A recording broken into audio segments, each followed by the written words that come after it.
G'day guys, it's Harrison here from Farmbot Water Monitoring. Today we're going to show you how quick and easy it is to install our brand new weather station in partnership with Davis. So let's go see what's in the box. So there are 3 boxes that we'll need to install the weather station. We'll need the main Farmbot monitor box, we'll need the Davis and Farmbot connection kit, and we'll also need the weather station.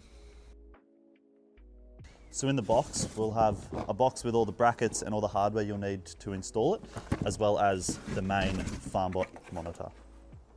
So with everything for the main monitor unboxed, let's go set it up on the tank.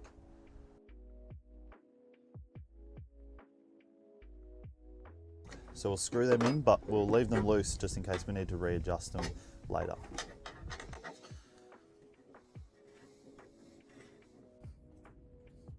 So now we're going to set up the internals of the Farmbot and Davis connection kit. So for that, we'll need to pull out the AA batteries that are included in the box. And we'll also need to get some D-cell batteries as well for the other kit in there. And open up the internal box. So first we'll do the AA's, which go in the Davis Weather Envoy. So that's how you set up the Farmbot Davis connection kit. Let's go install it on the tank. So before you install the weather station, we've got to make sure that we find the best location to put the Farmbot monitor and the connection kit. So a big tank like this out with the paddock behind us is a perfect spot, as that weather station needs to be within 300 meters line of sight.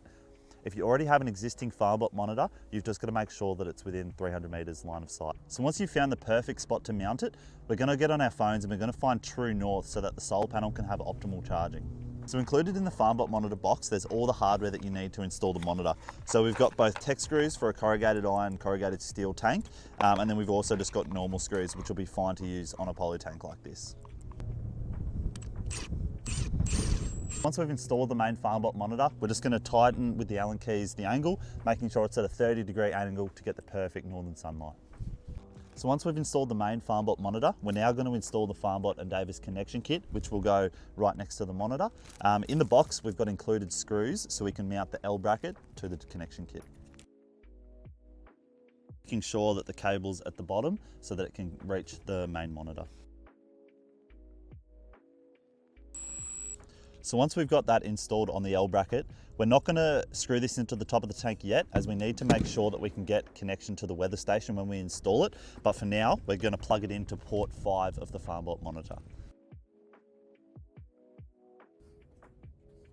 So before we take the weather station out into the paddock, we're just going to unbox it and we're going to put it together here in a clean environment, just because there's a few small fiddly pieces in there that we don't want to lose.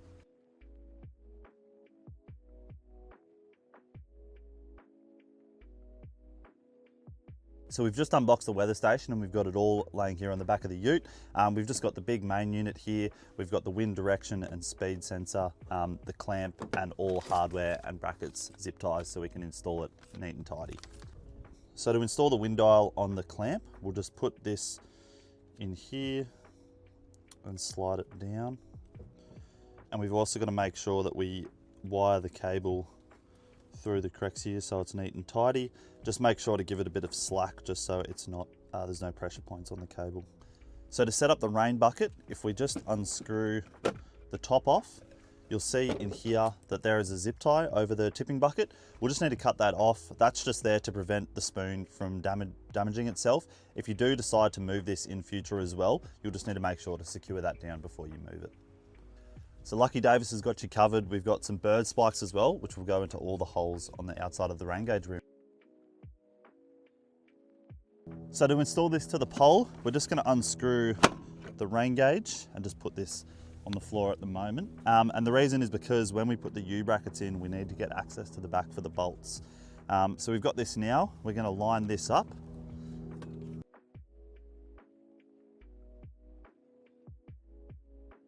So once you've got this installed, we'll just need to make sure that it's facing as north as possible, probably north-northeast, just so that solar panel gets its sunlight. When you're installing the wind speed and direction arm, just ensure that it's pointing as true north as possible. Also ensure that it's not overhanging on top of the rain gauge bucket, as this will affect readings. So to connect the wind dial up, we're just going to open up our little white box here. So pull on that tab, slide it up.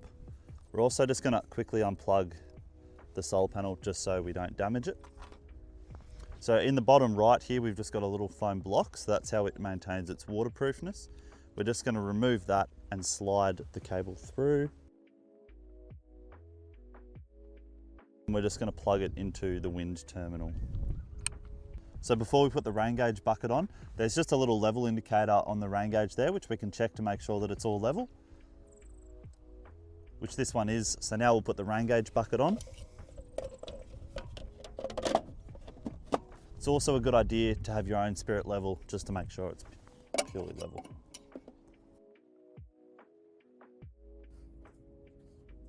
So to check that your weather station's connected with the Envoy, we're going to log on to the My Farmbot platform. Here you can see that the weather station flag has popped up, which means that it's linked and it's turned on. When you click on the weather station flag, it'll bring up a dashboard of all your weather station data in one place, so you can have a quick glance at everything that's going on. So once we've had a look at all the sensors on the dashboard, we can go into each individual sensor to find out more. Here, we'll click into the wind sensor and we can see how fast the wind was going as well as the direction. This can help with your management and compliance on farm. There's also the capability to export your data as well, which will help you track for record keeping. So we've just come back from installing the weather station and checking that everything's all up and running on the My Farmbot platform. Now we're going to screw in the Farmbot Davis connection kit just on the tank next to the monitor because we know that it's got connection. So we're going to use the provided screws that come with it as well as our trusty drill to drill it in.